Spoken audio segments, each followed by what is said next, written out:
வணக்கம். எஸ்பி அறக்கட்டளை உங்களை இனிதே வரவேற்கிறது.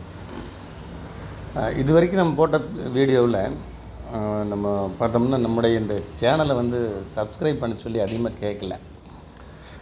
நிறைய பேர் இப்போ எந்த வீடியோவில் போட்டோன்னதையுமே சப்ஸ்கிரிப்ஷன் கேட்பாங்க, நீங்கள் எதுவும் கேட்கல அப்படின்னு சொல்லியிருந்தாங்க. அதாவது பெல் ஐக்கான் அதை கிளிக் பண்ணிட்டீங்கன்னா நாங்கள் போடும் வீடியோக்கள் உங்களுக்கு உடனுக்குடன் கிடச்சிக்கும். இதன் மூலமாக நீங்கள் உடனுக்குடன் எங்களுடைய தகவல் தெரிஞ்சுக்குவீங்க. ஆனால் அதே சமயத்தில் அந்த சப்ஸ்கிரிப்ஷன் அப்படிங்கிறது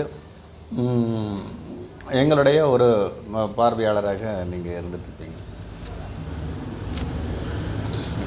இந்த ஒரு தருணத்தில் நான் எனக்கு சப்ஸ்கிரிப்ஷன் பண்ணாட்டியும் பரவாயில்ல, அந்த பெல் ஐக்கான் நாங்கள் போடுற வீடியோவை நீங்கள் உடனுக்குடன் பார்க்குற மாதிரி அது இடைக்காதையை பண்ணிக்கோங்க. இன்றைக்கி நம்ம என்ன பேசுகிறோம் அப்படின்னா, நிறைய பேர் இப்போ நான் தகவல் நாங்கள் நிறைய அலுவலகங்களில் கேட்டிருக்கிறோம், எங்களுக்கு யாரும் கொடுக்குறதில்ல அப்படின்னு சொல்லி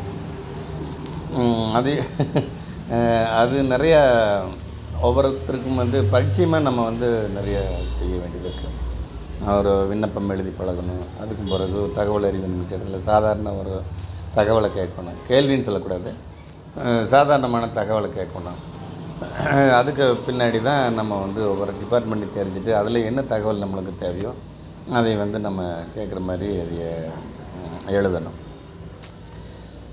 கொஞ்சம் ஓரளவுக்கு தகவல் அறியும் உரிமை சட்டம் தெரிஞ்சவங்களுக்கு எதில் நீங்கள் தகவல் கேட்டும் கிடைக்கல அல்லது அதுக்கு சரியானது வரல அப்படின்னா, தகவல் அறியும் உரிமை சட்டத்தில் 2Jன்னு ஒரு பிரிவு இருக்குங்க. அதன்படி நான் அலுவலகத்துக்கு நேரில் வர்ற எனக்கு ஒரு அனுமதி வழங்குங்க. நாங்கள் அந்த எங்களுக்கு தேவையான ஆவணங்களை பார்த்து வேணுங்கிற நகல்களை நாங்கள் தகவலாக பெற்றுக்கொள்கிறோம் அப்படின்னு சொல்லி நீங்கள் தகவல் அறியும் உரிமை சட்டத்தில்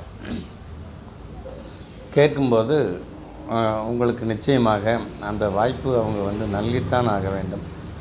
நீங்கள் போய் உட்காந்திங்கனாலும் உங்கள் மேலே இல்லை ஒரு சில வெறுப்புகள் இருக்கும். ஒரு சிலர் என்ன கேட்குறாங்களோ அந்த ஆவணங்களை எடுத்து தர வேண்டியது இருக்கும்.